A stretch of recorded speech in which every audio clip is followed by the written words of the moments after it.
My name is Denzel Mensah. If you don't already know me, I'm an ENFJ 9 Wing 1, and I am an HSP, also known as SPS. So, HSP stands for highly sensitive person, but no, this does not mean that I'm somebody who is very sensitive in the sense that I'm crying every few moments and butthurt by things. That's actually very far from the case. It means that I am somebody who is very sensitive to external stimuli or sensory data.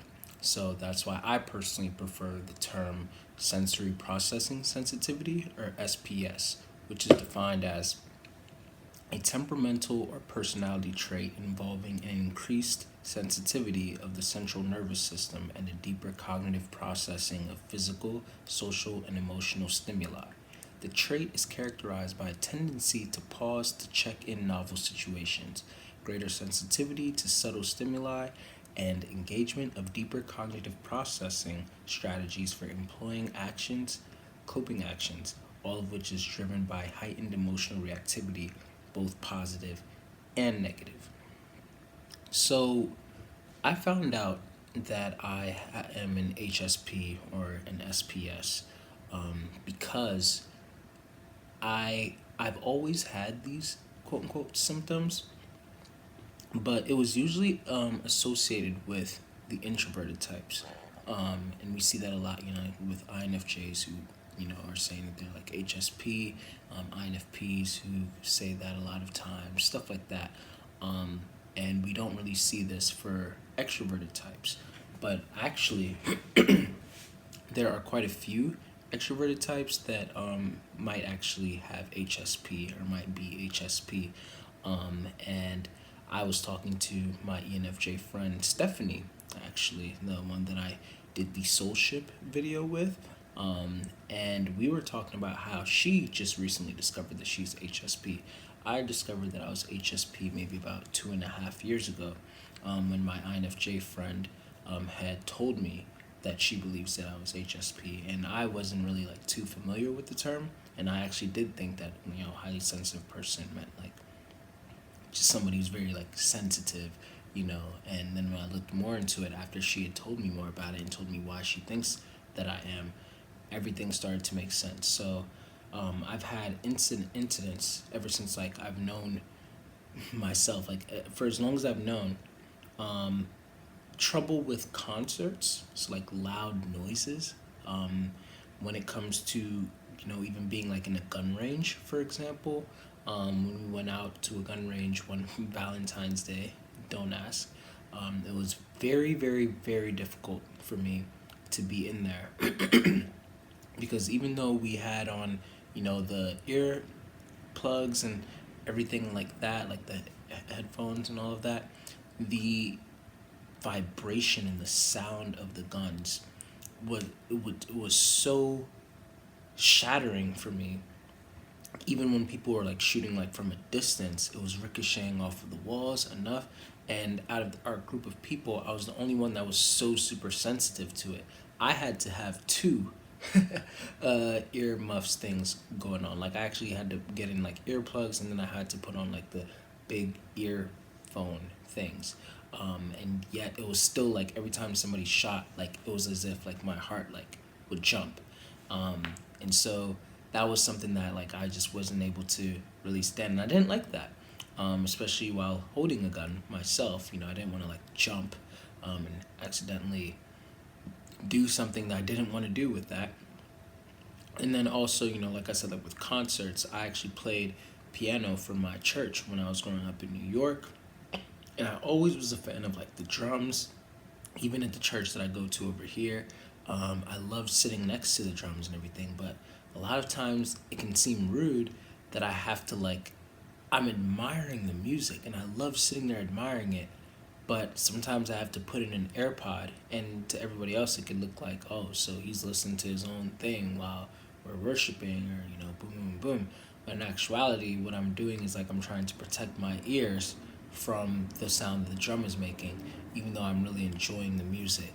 And I hated that, especially as a pianist. I really loved to be like immersed in it, because my tertiary SE, I guess, is an ENFJ, both loved and hated the stimuli. Unfortunately, I get overstimulated like very quickly. When it comes to fabrics, even that could be a problem for me.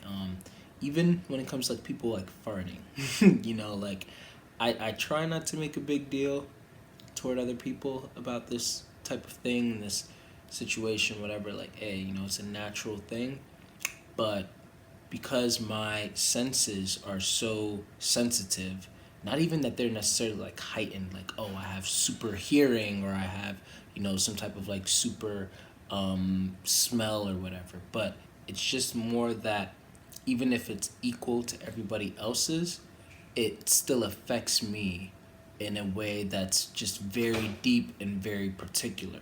It still affects me in a way that is more effective than it might be to other people. It's more bothersome to me than it might be to other people. And it's the same thing with bright lights. Like, I keep my phone brightness very low. Even with this ring light that I got like behind me and everything, I have to like kind of like be careful with that, like not to really like look into it. I just try to do whatever I have to do. And so yeah, like I said, like with the farts and everything, like I literally can't stand the smell. I can't stand strong smells. I can't stand strong bright lights. I can't stand super loud noises. I remember when freshman year when I used to walk around with Jamila, whenever the bus at Liberty would like stop and like shh, like I'd be like or even like when I'm getting out the car and I like lock it and like honk, like it does a little like honk, and I just it hurts, and I try not to be dramatic with it. And she always thought I was being dramatic until we found out that I had HSP, and then it's like, wow, all of these things that make sense, even like with my taste, like all of my senses are just it's very easy to be like overstimulated in that sense. And so it's the same thing when it even comes to violence. Another story for you guys, about 2 years ago, maybe 3 years ago, probably even more actually, the year that Creed 2 came out. It was in theaters. I went with Jamila and her family on Thanksgiving, and we were sitting in the front row. And it was thankfully me, Jamila, who were actually seated in the front row. The whole theater was packed. And there's a scene in Creed 2 where dude was getting rocked.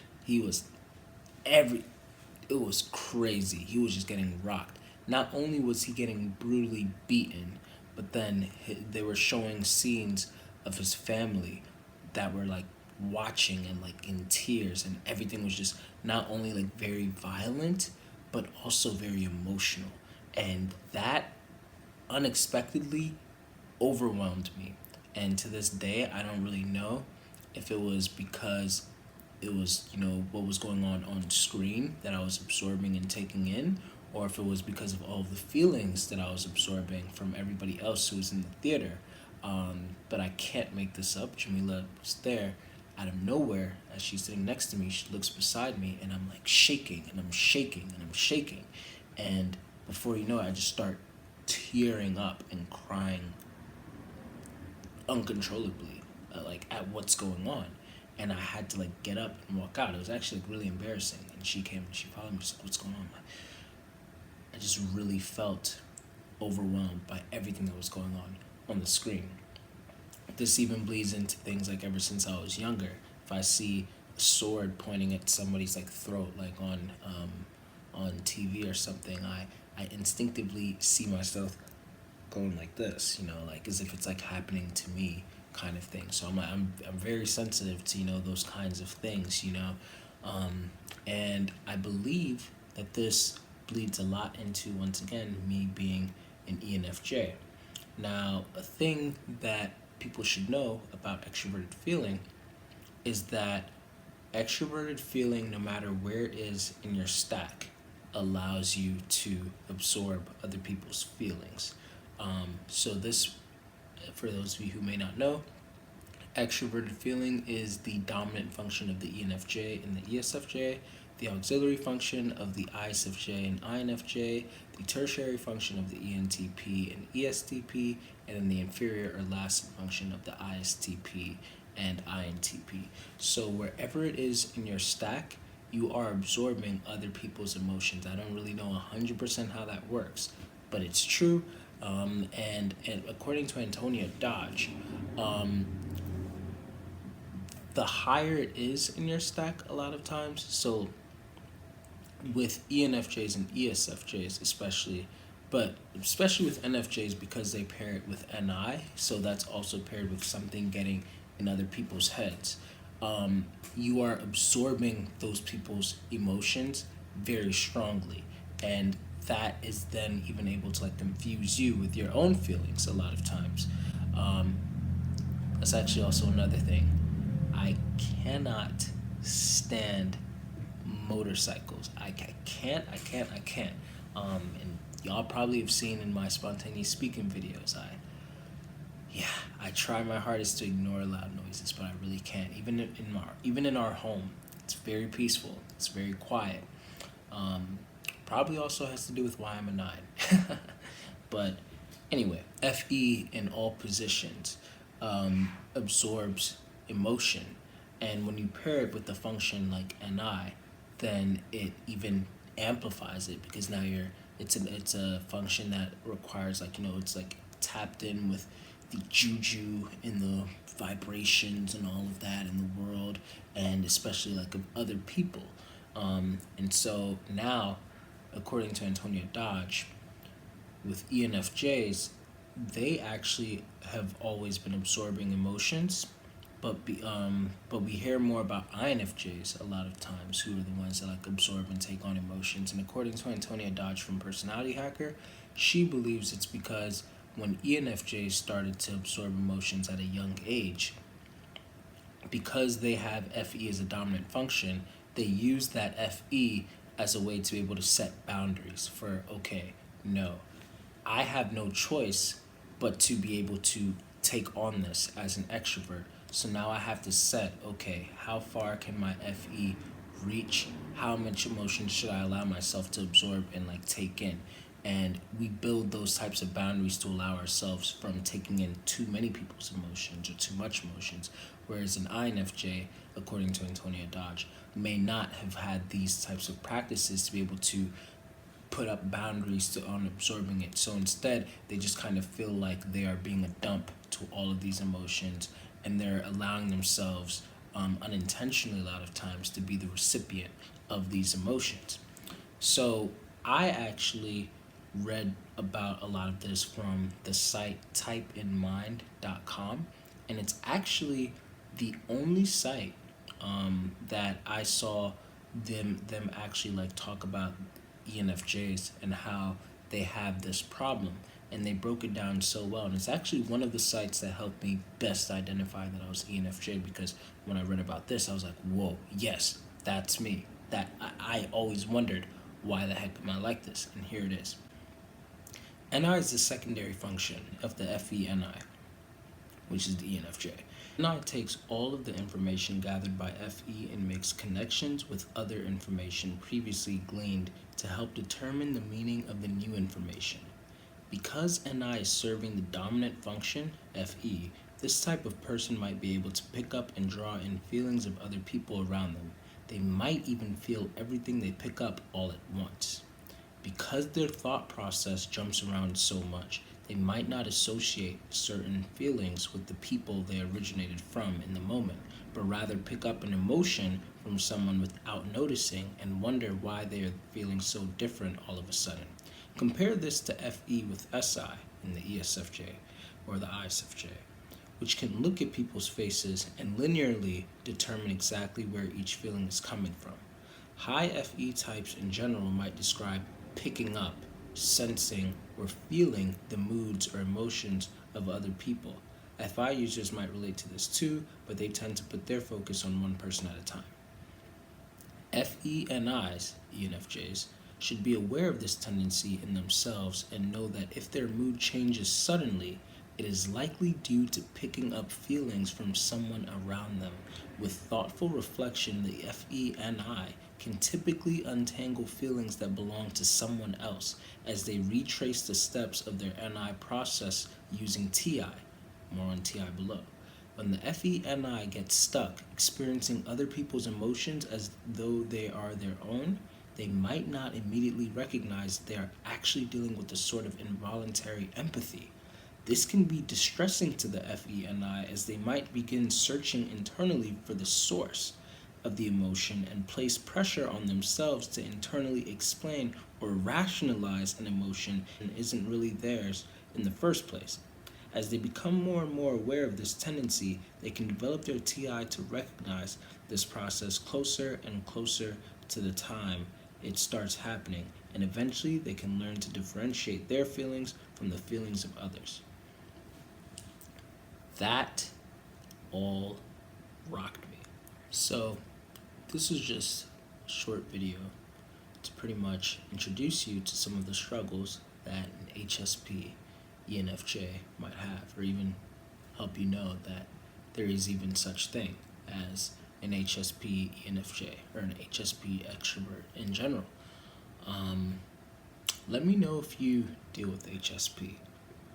Let me know what things that you've done to help you yourself cope. Let me know some of the things that you have learned, maybe even from this video, if you have any questions.